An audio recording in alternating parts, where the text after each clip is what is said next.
If you have ever felt stuck in survival mode, then please take this as a sign that change is possible. Today I'm going to be sharing with you 5 tips for not just surviving, but thriving through transformation. Hello and welcome to the channel. If you're new here, my name is Judy, and I'm on my own journey to post something of value every day for 90 days. I wasn't quite sure what to post here for day 5, and then I saw that my attention was on this necklace that I have that's an anglerfish, and I used it in the thumbnail. And it's interesting because over time it was the butterfly that really symbolized to me transformation, and then all of a sudden I noticed my attention going towards the anglerfish. I'm actually going to talk about those later, but I want to say this: I have survived a few different things. I was in abusive relationships. I quit jobs without having secure income. I took the plunge and I opened my own business, and then the housing market collapsed in 2008.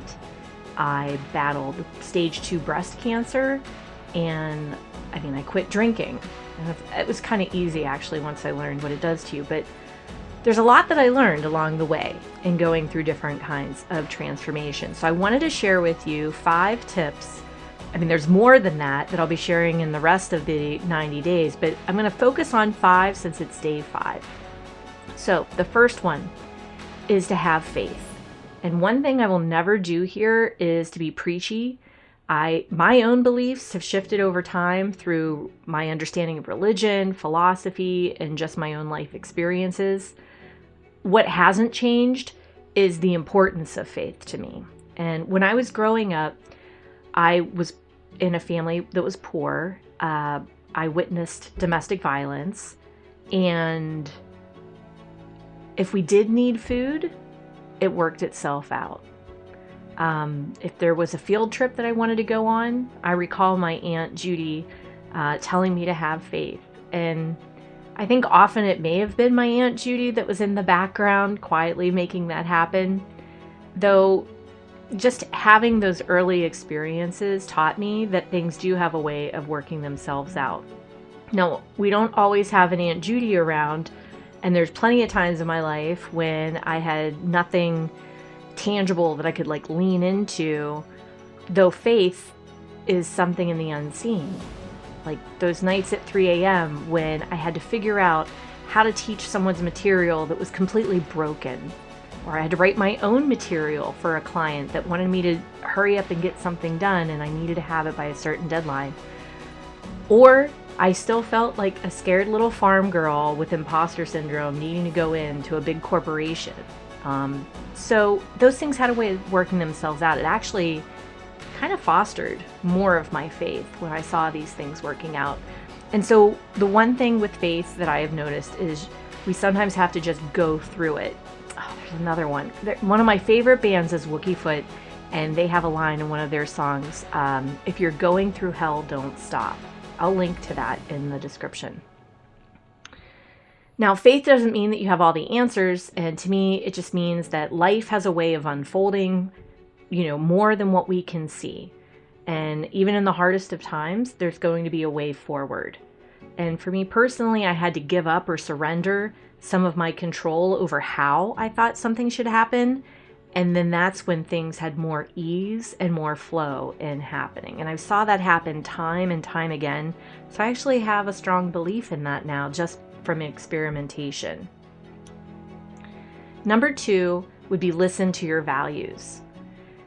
Values can be your compass when you are navigating uncharted territory. I recall when I was working at a company and they started to do some very shady things, and I was up really late at night looking at my bills, looking at my income that I'd be losing, and I think I had 6 weeks that I needed to find a job.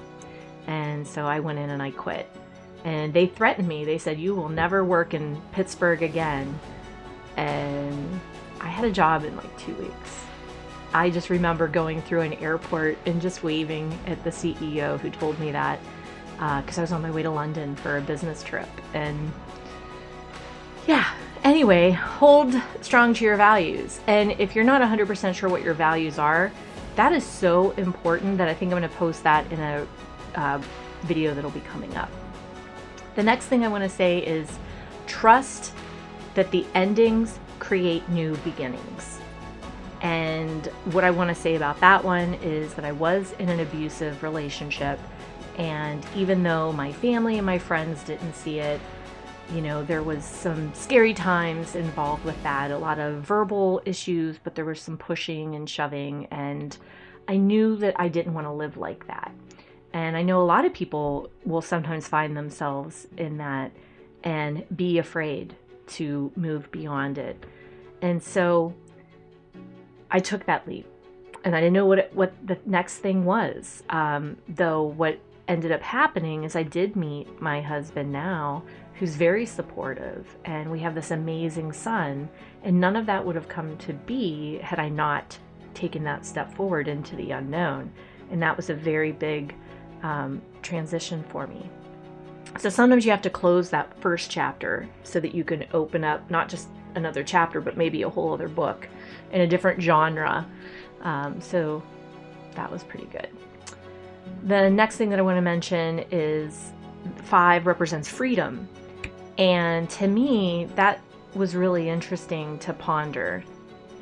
I've come to redefine freedom from what I originally thought about it. And again, another Wookiefoot lyric is, if you think you're free, then you can't escape. And so if you think about that, real freedom can come from when you have awareness over certain things that might actually be holding you back. So to become aware of maybe some even like subconscious patterns that are preventing you from moving forward, that are making you feel stuck. And so shadow work, you may have heard that term before, can be helpful in that respect as well. So awareness does become a choice. Do you want to be blissfully unaware? Stop watching this channel, because I plan on sharing some additional things as we go through this series. But I do believe that being able to have a choice is what brings us more towards freedom. And then finally, what I want to say is to celebrate transformation. I love the idea of the butterfly. It thought its life was over, and then all of a sudden it becomes a butterfly. And it's interesting too, because the anglerfish is such a strange creature, and it thrives in darkness. And it makes these connections which bring about light, so it could eat fish. But I don't want to get into the predatory nature of that right now. But what I'm thinking about with this is that, the butterfly, I don't know if you realize this, but it gets into this cocoon. I mean, who knows if it knows what's next, but it gets into this cocoon and it completely liquefies. And when I first heard about that, I was like, what? But it does. It completely liquefies, and then it turns into that beautiful butterfly. And it can be a messy process to go through transformation. And so, again, if you can surrender to what we're not even aware that might be in the works for us, we can get through this. At the time that you're in it, I totally understand. I have been curled up in a ball, just not even knowing if I could proceed forward. And I just want to say that I have been there, but I've seen the other side of that too. And so, again, day 5, change, growth, freedom, giving yourself some grace as you're going through some things, just knowing that transformation is possible. And I just want to thank you for being here. If you have not started your own 90-day journey, I posted a video about that yesterday, or you can check out the playlist that is started, and just don't just survive, these changes, celebrate them. And then you can go from, again, just surviving to thriving. Have a great day.